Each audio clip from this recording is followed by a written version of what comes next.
शुरू करें? जी सांसद जी। सभी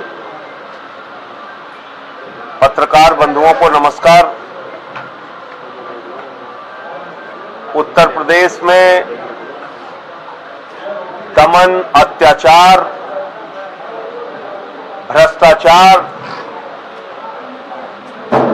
छोटी छोटी बच्चियों के साथ बलात्कार की घटनाएं चरम पर पहुंच चुकी हैं और इसके खिलाफ कोई भी विपक्ष का नेता आवाज उठाने की कोशिश करता है तो योगी जी उसको मुकदमे से डराते हैं, जेल से डराते हैं, लाठी से डराते हैं, गोली से डराते हैं।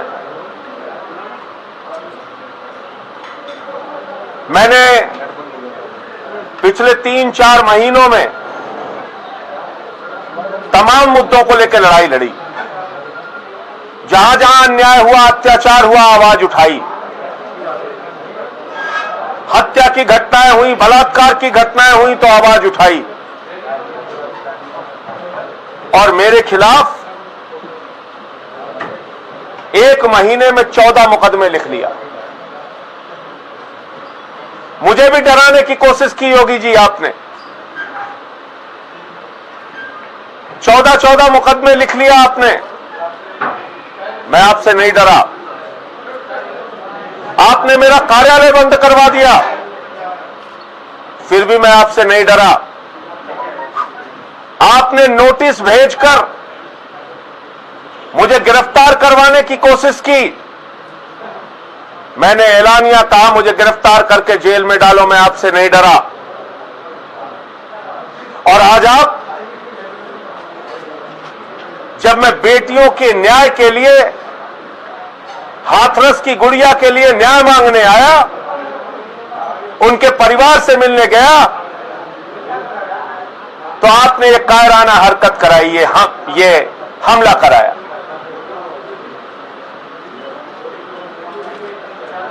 योगी जी, आप अपने आप को ठाकुर कहते हैं। मैंने आपको देखा है, 2 मुकदमे आपके ऊपर लगे थे। बिलक बिलक के आप पार्लियामेंट के अंदर रो रहे थे, बिलक बिलक के रो रहे थे और आप पीछे से वार करते हैं। ये ठाकुरों का काम नहीं है। ये जो काम आपने किया है, ये आपने कायराना काम किया है, कायर होने का परिचय दिया है। अपनी काली करतूतों को इन काली स्याही के पीछे छुपाने का काम आपने किया है। लेकिन आपकी काली करतूतें जनता के सामने उजागर हो चुकी हैं। यह सच सामने आ चुका है कि आप दरिंदों के साथ खड़े हैं।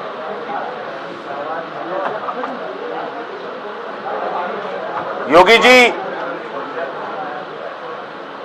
आपको उस गुड़िया की चीख सुनाई नहीं दी?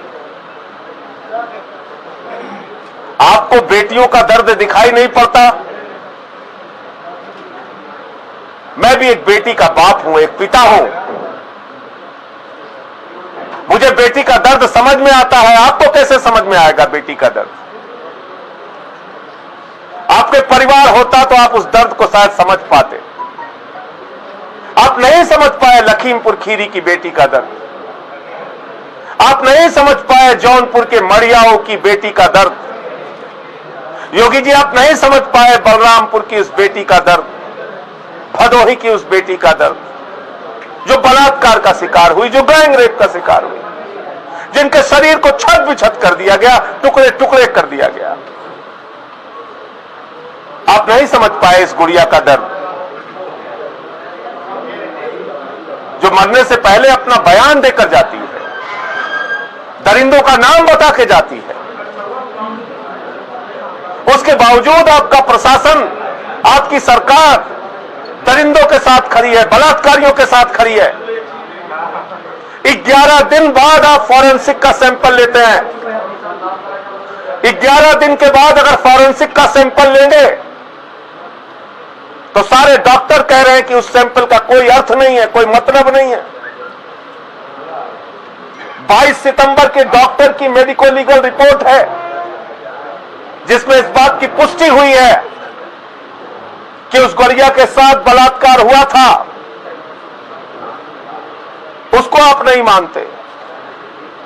डाइंग डिक्लेरेशन तो सुप्रीम कोर्ट भी मानता है, उस बच्ची का बयान आप नहीं मानते। दुश्मन देश के भी 100 वापस किए जाते हैं, यह हमारी सेना का गौरवमयी इतिहास है।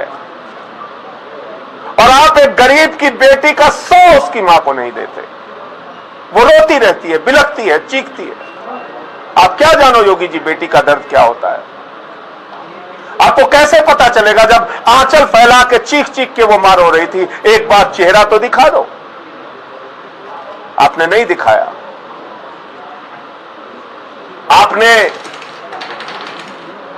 उस बेटी के घर के आसपास के हिस्से को ऐसा हिस्सा बना रखा है जो हिंदुस्तान में है ही नहीं लगता है। कोई विपक्ष का नेता जाए उसके ऊपर हमले कराते हो आप, किसी को धक्के मार के गिरवा देते हो, किसी पे लाठियां चलवाते हो। बर्बरता की सारी सीमाएं पार कर दी आपने। लेकिन मैं आपको बताना चाहता हूं योगी जी, आपके इन कायराना हरकतों से मैं डरने और रुकने वाला नहीं हूं। आपने 14 मुकदमे कराए, नहीं डरा। कार्यालय बंद कराए, नहीं डरा। देशद्रोह का मुकदमा लगाया, नहीं डरा। गिरफ्तार कराने की कोशिश की, नहीं डरा। और आज आपने ये शाही फेंकवाई है। ये ठाकुरों का काम नहीं है, ये कायरों का काम है। अपने आप को आप ठाकुर कहते हैं, ये कायरों का काम है। और डराने की कोशिश मत करना। हम लोग आम आदमी के सिपाही हैं, आम आदमी पार्टी के सिपाही। हिम्मत है तो गोली चलवा दो, हत्या करवा दो, जेल भिजवा दो, मुकदमे लिखवा दो, लेकिन इस गुड़िया के लिए न्याय की लड़ाई अंतिम दम तक लड़ता रहूंगा। और ऐसी तमाम उन बेटियों की लड़ाई लड़ता रहूंगा, नौजवानों की लड़ाई, किसानों की लड़ाई लड़ता रहूंगा। आपको एक दो तस्वीर मैं दिखा देता हूं। ये जो आरोपी है, इस आरोपी के बारे में ज्यादा पड़ताल करने की आपको जरूरत नहीं है। जिसने हमला किया उसकी तस्वीर उत्तर प्रदेश के ADG law and order Prashant Kumar के साथ मौजूद है। उत्तर प्रदेश का ADG law and order Prashant Kumar, उसके साथ ये दीपक शर्मा नाम का लड़का जिसने आज हमला किया। अब कुछ कहना बाकी है क्या? हमें पुलिस की सुरक्षा में ले जाया गया, हमारे साथ 50 गाड़ियां थी, सबको रोक दिया गया। कहा गया नियमों का पालन कीजिए। हमने कहा ठीक है, हम नियमों का पालन करते हैं। हमें पुलिस की सुरक्षा में ले जाया गया। ये तो विश्वासघात है। ये तो खाकी वर्दी के लोग हत्या भी करवा सकते हैं उत्तर प्रदेश में। योगी जी का इशारा होना चाहिए। ये है लॉ एंड ऑर्डर के एडीजी, उनके साथ ये फोटो देखिए। अब कुछ कहना बाकी है, अब कुछ कहना बाकी है। और मैं दिखाता हूं आपको इसकी तस्वीरें, देखिए आपको समझ में आ जाएगा। गिरिराज सिंह के साथ इसकी तस्वीरें, ये एक भाजपा नेता के साथ इसकी तस्वीरें।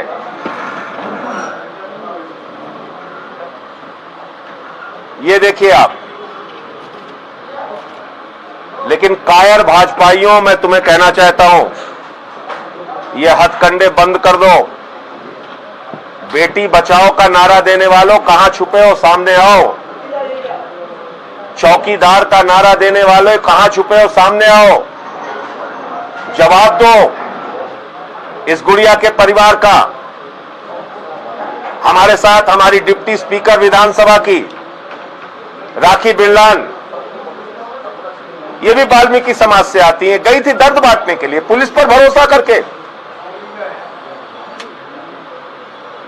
इनके ऊपर हमला किया। हमारे विधायक अजय दत्त जी, ये भी वाल्मीकि समाज से आते हैं। उस बेटी का शव जब सफदरजंग से लाया जा रहा था, इन्होंने विरोध किया तो इनको पीटा गया, और आज ये हुआ इनके साथ। हमारे प्रदेश के उपाध्यक्ष हैं फैसल लाला जी, वो भी मौजूद थे, उनकी भी हालत देख लीजिए। हमारे मंत्री जी राजेंद्र पाल गौतम जी भी साथ में थे। आप मुझे बताइए, अब उस बेटी के परिवार की सुरक्षा कैसे हो सकती है जब हम लोग 10 मिनट के लिए मिलने गए, सुरक्षित नहीं है, तो वो बेटी का परिवार तो उसी गांव में रहता है, वो हमारा परिवार है, वो हमारे घर की बेटी है। और जो लोग छत्री के नाम पे, ठाकुर के नाम पे दुराचारियों का, दरिंदों का साथ देने का काम कर रहे हैं, उनको मैं बताना चाहता हूं, छत्रियों की परंपरा रही है बेटियों की सुरक्षा के लिए अपने गर्दन कटवाने की। दरिंदों और दुराचारियों के साथ खड़े होकर उस परंपरा को कलंकित मत करो, मत करो उस परंपरा को कलंकित। और फिर से मैं दोहरा दूं कि इस प्रकार की बंदर घुड़कियों से, इस प्रकार की गीदड़ भपकियों से, इस प्रकार के हमलों से हम लोग न डरने वाले हैं, न रुकने वाले हैं। हमारा अभियान निरंतर जनता के हक में जारी रहेगा। बेटियों के न्याय की लड़ाई हम लड़ते रहेंगे। अब मैं हमारी डिप्टी स्पीकर दिल्ली विधानसभा राखी बिरलान जी से चाहूंगा, वो भी आपसे कुछ बात करेंगी, और हमारे साथी अजय दत्त जी विधायक जी, और थोड़ी बात गौतम जी और फैसल जी भी करेंगे। संजय जी, आपसे पहले एक सवाल है, आपने अपनी कह लिया, थोड़ा एक सवाल हमारा भी है। उत्तर प्रदेश के मुख्यमंत्री योगी आदित्यनाथ कहते हैं कि विपक्ष के नेता जैसे आम आदमी पार्टी हुई, कांग्रेस हुई, समाजवादी पार्टी हुई, ये लोग बलरामपुर क्यों नहीं जाते, ये लोग राजस्थान क्यों नहीं जाते, जहां पर बेटियों के साथ इस तरह की घटनाएं हो रही है। उत्तर प्रदेश में ही सियासत भगाने की कोशिश क्यों? ये यूपी के बलरामपुर में आम आदमी पार्टी गई, लखीमपुर खीरी में भी आम आदमी पार्टी गई। योगी आदित्यनाथ क्यों नहीं जाते, क्यों नहीं न्याय दिलाते उन लोगों को? मैं जौनपुर भी गया, मढ़ियाऊ में, जहां एक दलित बेटी के साथ बलात्कार करके उसके शरीर को छत विछत कर दिया गया था। लखीमपुर खीरी भी गया और आगे भी जाऊंगा। आपको किस लिए प्रदेश की सत्ता दी गई है? दरिंदों को बचाने के लिए? इसका जवाब दो पहले। साहब, विपक्षियों पे जैसे आप बता रहे हैं, अभी बात एक बार पूरी जाने से रोका जा रहा है, अब आगे फिर आपकी क्या रणनीति रहेगी? देखिए, इसमें दो तीन, पहली बात तो उस परिवार को तुरंत वायु श्रेणी की सुरक्षा मिलनी चाहिए। इस बिटिया का केस दिल्ली या किसी दूसरे राज्य में ट्रांसफर होना चाहिए, और जो सीबीआई की इंक्वायरी है वो सुप्रीम कोर्ट के जज के अंडर में मॉनिटरिंग के साथ होनी चाहिए, अन्यथा इसमें न्याय मिलना संभव नहीं है। संजय जी, राजवीर सिंह जेल गए थे अलीगढ़ आरोपियों से मिलने के लिए, भाजपा के सांसद हैं। आप इसकी ही बात कर रहे हैं? जो सरकार चिन्मयानंद के साथ खड़ी होती है, जो सरकार कुलदीप सिंह सेंगर के साथ खड़ी होती है, जो सरकार का विधायक सुरेंद्र सिंह कहता है कि उस लड़की को संस्कार सिखाना चाहिए था, और अब भाजपा का सांसद बलात्कारियों से मिलने के लिए जेल में जाता है, तो आप अंदाजा लगा सकते हैं कि न्याय कैसे मिलेगा। पूरे देश की मीडिया तो लग गई, सारे पार्टियों के नेता तो आ गए, सबने तो डिमांड उठाई, जनता भी सड़कों पर आई, बावजूद इसके योगी की अहंकारी सत्ता लोगों के दर्द और उसकी आवाज को सुनने के लिए तैयार नहीं है। इसीलिए तो मैं कह रहा हूं, सुप्रीम कोर्ट के जज की मॉनिटरिंग में इंक्वायरी हो। योगी से प्रदेश की सत्ता संभल नहीं रही है, इनको इस्तीफा दे देना चाहिए, इनको अपने पद पर रहने का अधिकार नहीं है। राहुल गांधी के साथ धक्का मुक्की, प्रियंका गांधी को भी हत्या की गई, सबके साथ हुआ। मैं कह तो रहा हूं आपसे, आपके ऊपर शाही फेंकी गई। क्या लग रहा है कि विपक्ष को दबाने की पूरी कोशिश है, पूरी कोशिश है। हर प्रकार का हथकंडा अपनाया जा रहा है, हर तरीके से दबाया जा रहा है। न्याय पूरा हो जाने दो, न्याय एक नहीं मिनट, मिलने की स्थिति पूरे में पूरे आपकी क्या रणनीति रहेगी? आगे स्टैंड क्या रहेगा ये बताइए। न्याय नहीं मिलने हम की लोग स्थिति में आज बोलकर आए हैं, हर तरह का लीगल सपोर्ट परिवार को आम आदमी पार्टी देगी। राजेंद्र पाल गौतम जी भी हमारे अधिवक्ता हैं और हमारे चीमा जी भी, दोनों ने आश्वस्त किया है। हर तरह से हम लोग उनका सपोर्ट करेंगे। सुरक्षा के लिए हम लोग मांग कर रहे हैं। परिवार के उनको न्याय दिलाने के लिए भरसक हमारी जितनी शक्ति क्षमता है, हम उनके साथ खड़े हैं। राखी जी।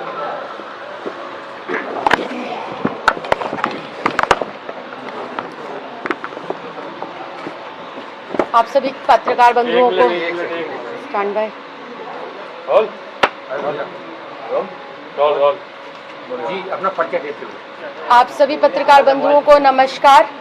और आज जिस प्रकार का दृश्य देखा गया हाथरस के पीड़िता के घर में, जब माता पिता का दुख हम लोग बांटने गए, उनसे बात करी, परिवार जितना डरा सहमत था और आप बीती जिस तरह से बता रहा था, उसको हमने महज 10 मिनट के अंदर महसूस किया। हाथरस के अंदर एंट्री करने से पहले प्रोटोकॉल के तहत योगी सरकार की पुलिस ने अपनी जीप में बैठाया 5 सदस्यीय कमेटी को, जिसमें मैं स्वयं, सांसद महोदय, मंत्री महोदय, हमारे विधायक अजय दत्त जी और पंजाब से लीडर ऑफ ऑपोजिशन चीमा जी खुद मौजूद। हम पांचों वहां मिल गए, हमारी गाड़ियों से हमें उतारा गया। इस प्रकार का पूरा भरोसा दिलाया गया कि पूरी की पूरी योगी पुलिस और पूरा प्रशासन हमारी सुरक्षा के लिए तैनात है। लेकिन जब वापसी में आए तो देखा कि आप जीवन में और दुनिया में किसी पर भी भरोसा करना, लेकिन योगी और उसके प्रशासन पर भरोसा मत करिएगा, क्योंकि पुलिस की मौजूदगी के अंदर हम लोगों के ऊपर ये हमला हुआ। पूर्ण रूप से पुलिस वहां खड़ी थी और आरोपी को पुलिस ने पूरा का पूरा अपना जो है साए में रखा हुआ था।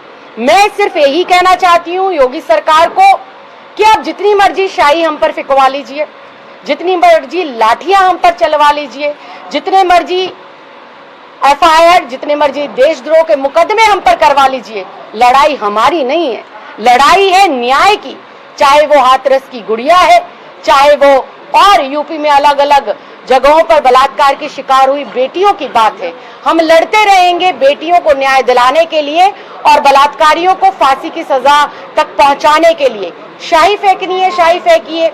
आप शाही क्यों फेंकते हैं? आप अगर इतने ही जो है मजबूत हैं तो आकर सामने से सीने पर गोली चलाइए। बेटियों को न्याय दिलाने के लिए हम लोग गोली खाने के लिए भी तैयार है, मरने के लिए भी तैयार है, लेकिन अंत तक लड़ते रहेंगे। हम निर्भया के समय पे भी सड़कों पर थे, कठुआ जम्मू की कश्मीर की जो गुड़िया थी, हम उसके लिए भी न्याय पर सड़कों पर थे, और आज हाथरस की गुड़िया के लिए भी हम सड़कों पर हैं। लगातार उस परिवार का दर्द महसूस करने के बाद, उस परिवार की पीड़ा सुनने के बाद मैं लगातार ये डिमांड कर रही हूँ, ये मांग कर रही हूँ, योगी सरकार को तुरंत प्रभाव से इस्तीफा देना चाहिए। प्रदेश के अंदर राष्ट्रपति शासन लगना चाहिए।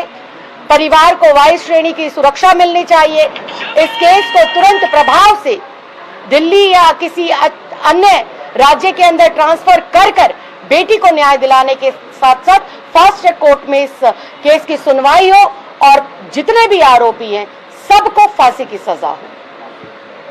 अजय दत्त जी हमारे विधायक हैं।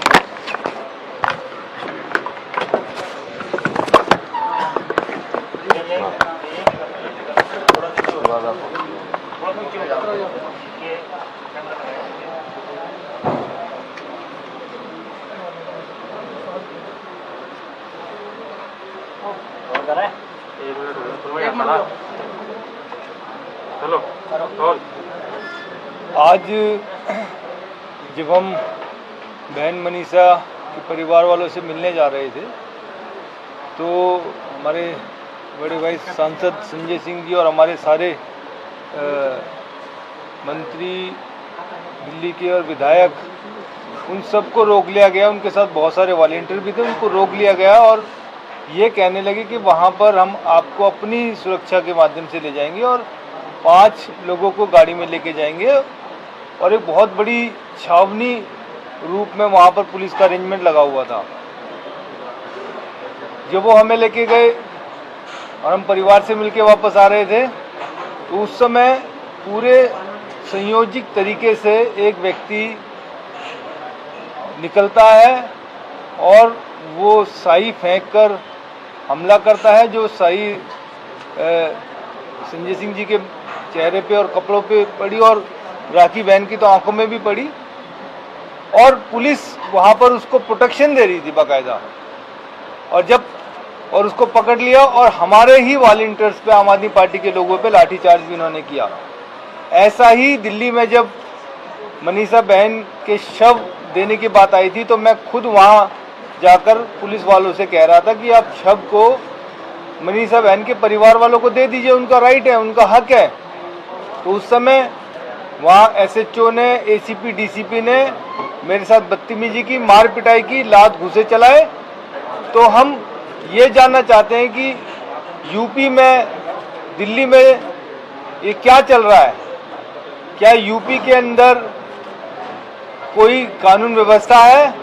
अगर चुने हुए लोगों को, सांसद जैसे लोगों को, जो मनीषा हमारी बहनें दलित समाज से आती है, उनके साथ खड़े हुए हैं, उनको सारी कानूनी सलाह देने के लिए, उनके साथ संतावना देने के लिए जा रहे हैं, और इस तरीके से हमले कराए जाते हैं, तो ये बहुत दुर्भाग्यपूर्ण है। और देश को ये बिल्कुल साफ पता चल गया है कि जहाँ भी बीजेपी की सरकार है, और खासकर यूपी में, यहाँ कोई कानून व्यवस्था नहीं है। किसी भी समय किसी को भी कुछ भी हो सकता है, किसी को गोली मार दी जा सकती है, किसी की हत्या हो सकती है, किसी के साथ बलात्कार हो सकता है।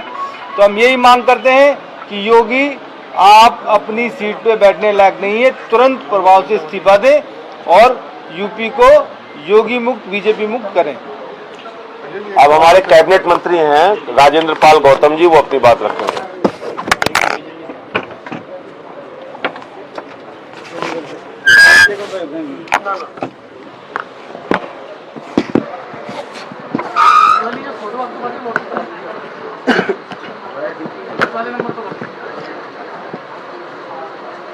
नमस्कार दोस्तों। हाँ, नमस्कार दोस्तों। आप देखते होंगे कि भारतीय जनता पार्टी 1975 की इमरजेंसी को याद करके बार बार कोसती है, लेकिन आज जो भारतीय जनता पार्टी कर रही है उत्तर प्रदेश में या पूरे देश के अंदर, विपक्ष की आवाज़ को बंद कर रही है। जो भी कोई न्याय की आवाज़ उठाता है या जो भी कोई भारतीय जनता पार्टी के घिनौने कारनामों के खिलाफ बोलता है, उनको इसी तरह कुचला जाता है, पीटा जाता है, गोली चलाई जाती है, केस बनाए जाते हैं, उनको अंदर डाला जाता है, यहाँ तक कि रासुका लगा दी जाती है।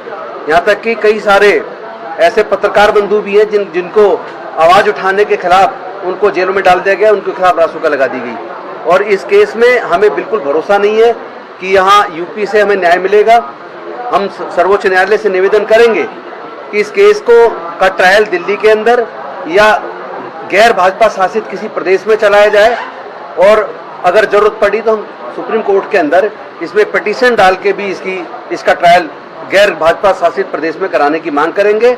और साथ ही साथ हम मांग करते हैं कि योगी जी को इस्तीफा देना चाहिए, उनके बस की ये उत्तर प्रदेश चलाना नहीं है।